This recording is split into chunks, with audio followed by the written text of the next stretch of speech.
টি-20 বিশ্বকাপ খেলতে শ্রীলঙ্কায় পাকিস্তান দল। সংক্ষিপ্ত সংস্করণের বিশ্বকাপের আগে লাহোরে 3 ম্যাচের টি-20 সিরিজে অস্ট্রেলিয়াকে হোয়াইট ওয়াশ করেছে মেন ইন গ্রিন। তবে সিরিজ জয়েও স্বস্তিতে নেই দেশটির ক্রিকেটাররা। বাংলাদেশকে সমর্থন দিয়ে আগামী 15 ফেব্রুয়ারি চিরপ্রতিদ্বন্দ্বী ভারতের বিপক্ষে টি-20 বিশ্বকাপে ম্যাচ বয়কট করেছে পিসিবি। এ ঘটনার পর থেকে আগ্নেয়গিরির অগ্ন্যুৎপাতের মতো লাভা উদ্গীরণ হচ্ছে দুদেশের সম্পর্কে। গত 3 জানুয়ারি মুস্তাফিজকে বাদ দেয় কলকাতা নাইট রাইডার্স। এর পরদিনই ভারতে বিশ্বকাপ খেলতে অস্বীকৃতি জানায় বাংলাদেশ। নিরাপত্তা শঙ্কায় ভারতের পরিবর্তে শ্রীলঙ্কায় ম্যাচ আয়োজনের অনুরোধ করেছিল বিসিবি। তবে ভারতে নিরাপত্তার কোনো ঝুঁকি আছে এমন কোনো বিষয় খুঁজে না পাওয়ায় বাংলাদেশের দাবি নাকচ করে দেয় আইসিসি। বিসিবিকে সমর্থন দিয়ে বিশ্বকাপ বয়কটের হুমকি দিলেও শেষ পর্যন্ত শুধু ভারতের বিপক্ষে ম্যাচ বয়কট করেছে পিসিবি। বিশ্বকাপে ভারত পাকিস্তান ম্যাচ না হলে প্রায় 6,000 কোটি টাকা ক্ষতি হবে আইসিসির। তাই পিসিবিকে আইসিসি নমনীয় করতে নানাভাবে চেষ্টা চালাচ্ছে বলেও খবর প্রকাশ করেছে বেশ কিছু গণমাধ্যম।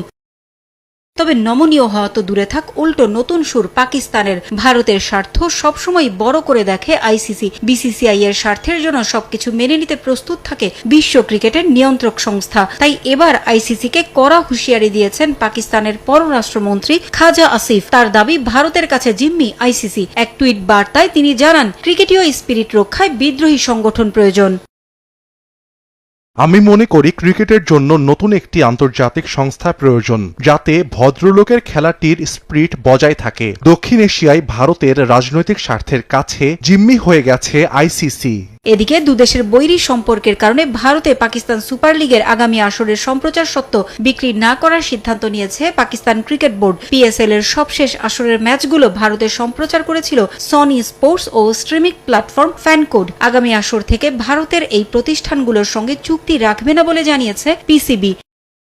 গত বছর পেহেলগামে সন্ত্রাসী হামলার পর মৌসুমের মাঝপথে পিএসএল সম্প্রচার বন্ধ করে দিয়েছিল ভারতের এ দুই প্রতিষ্ঠান। সামাজিক যোগাযোগ মাধ্যমে পিএসএল এর পুরনো ভিডিওগুলো মুছে ফেলেছিল ফ্যানকোড। নতুন করে ভারত পাকিস্তান সম্পর্কের অবনতি হওয়ায় এবার পিএসএল ভারতে সম্প্রচার না করারই সিদ্ধান্ত নিয়ে নিল পিসিবি।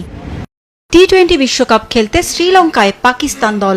সংক্ষিপ্ত সংস্করণের বিশ্বকাপের আগে লাহোরে 3 ম্যাচের টি-20 সিরিজে অস্ট্রেলিয়াকে হোয়াইট ওয়াশ করেছে মেন ইন গ্রিন। তবে সিরিজ জয়েও স্বস্তিতে নেই দেশটির ক্রিকেটাররা। বাংলাদেশকে সমর্থন দিয়ে আগামী 15 ফেব্রুয়ারি চিরপ্রতিদ্বন্দ্বী ভারতের বিপক্ষে টি-20 বিশ্বকাপে ম্যাচ বয়কট করেছে পিসিবি। এ ঘটনার পর থেকে আগ্নেয়গিরির অগ্ন্যুৎপাতের মতো লাভা উদ্গীরণ হচ্ছে দুদেশের সম্পর্কে। গত 3 জানুয়ারি মুস্তাফিজকে বাদ দেয় কলকাতা নাইট রাইডার্স। এর পরদিনই ভারতে বিশ্বকাপ